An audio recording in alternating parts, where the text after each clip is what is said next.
Salve a tutti, sono Massimo Ru, sono un tassista e sono presidente del SILT, un sindacato di tassisti. Stamattina abbiamo indetto uno sciopero insieme agli altri sindacati della provincia di Cagliari con un sit-in, un fermo in aeroporto dalle 9 alle 13. Le motivazioni di questo fermo sono appunto contro l'articolo 10 del DDL concorrenza.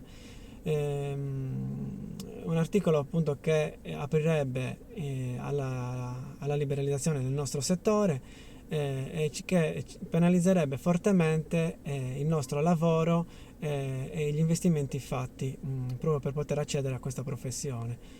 Quindi noi insieme a tutti i tassisti italiani abbiamo iniziato questo sciopero, così come sta avvenendo in moltissime altre città d'Italia, compresa Roma, soprattutto a Roma,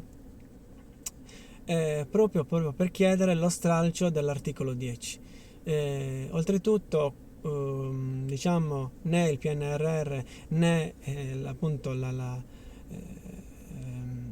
direttiva europea sulla concorrenza, la Bolkestein, chiede questo al governo italiano. Quindi noi a maggior ragione per questo motivo chiediamo appunto lo stralcio di questo articolo. Oltretutto chiediamo anche l'attuazione dei decreti appunto attuativi della legge del 2019, che è appunto una legge sul riordino del settore taxi, proprio per oltretutto rimodernare il nostro settore.